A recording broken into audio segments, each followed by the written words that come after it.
Hello friends, we all फूडीजमध्ये पुन्हा एकदा सर्वांचं मनापासून स्वागत आहे। आज आपण बनवत आहोत गवारीची भाजी। पाव किलो गावरान गवार मी त्याचे शिरा काढून देठ मोडून घेतलेली आहे आणि स्वच्छ 2-3 पाण्यात आपण ती धुवून घेत आहोत आणि लगेचच आपण भाजीला फोडणी करणार आहोत। भाजीची फोडणी करण्यासाठी आपण एक मीडियम आकाराचा कांदा चिरून घेतलेला आहे आणि लगेचच आपण भाजीची फोडणी करणार आहोत।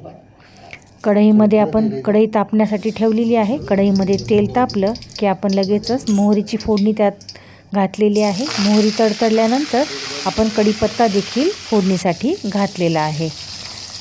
त्यानंतर आपण चिरलेला कांदा त्यामध्ये घातलेला आहे। कांदा आपण तेलावर परतून घ्यायचा आहे आणि कांदा परतूपर्यंत आपण 4-5 हिरव्या मिरच्या खलबत्त्यामध्ये कुटून घेणार आहोत आणि मिरच्या कुटून झाल्यानंतर आपण त्या देखील तेलामध्ये कांद्यासोबत परतून घ्यायचे आहे आणि 8-10 लसूण पाकळ्या देखील मी घेतलेल्या आहेत, त्या देखील आपण ह्यामध्ये घातलेल्या आहेत आणि आपण कांदा, मिरची, लसूण, कढीपत्ता ही सर्व एकत्र तेलावर परतून घेणार आहोत आणि त्यानंतर आपण जी भाजी धुवून घेतलेली आहे ती लगेचच आपण ह्या फोडणीमध्ये घालून घ्यायची आहे। गवारीची सुकी भाजी असल्यामुळे तिचा आपण पाण्याचा वापर न करताच भाजी बनवणार आहोत। तर इथे भाजी धुवून घेतलेली आहे आणि आपण ती तेलाच्या फोडणीमध्ये घालत आहोत।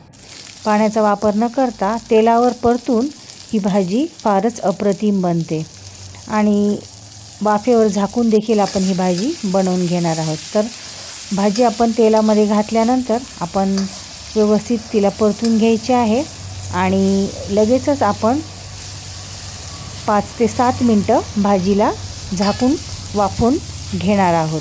वाफेवर आपण ही भाजी बनवणार आहोत, त्यामुळे ती चवीला तर फारच अप्रतिम बनते। त्यानंतर आपण थोडीशी हळद घातलेली आहे आणि चवीनुसार मीठ देखील घातलेलं आहे आणि पुन्हा एकदा आपण भाजी परतून घेतली आहे आणि झाकण ठेवून आपण 5 ते 7 मिनटं वाफवून घेणार आहोत।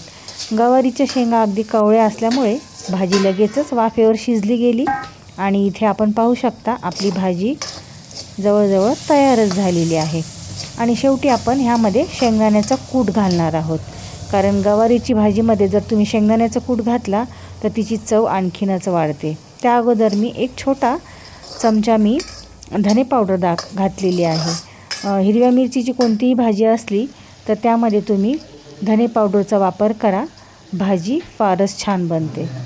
तर आपण शेंगदाण्याचा कूट घातलेला आहे, तुम्ही पाहू शकता। भाजी परतत असताना वाफेवर शिजवत असताना आपण त्याला थोडंसं पाणी सुटलेलं आहे आणि त्यानंतर आपण पुन्हा 2 मिनटं भाजी झाकून आपण ती शिजवून घेणार आहोत।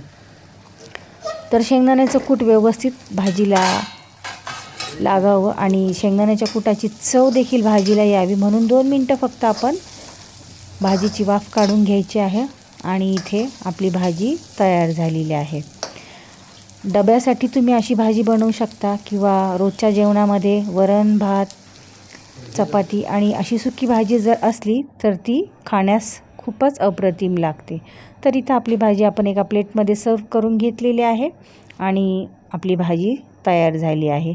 तर तुम्ही देखील जर अशा प्रकारची भाजी घरी बनवत असाल तर मला नक्की कमेंट करून सांगा आणि माझ्या चॅनलला लाईक करा आणि सबस्क्राईब करा। धन्यवाद।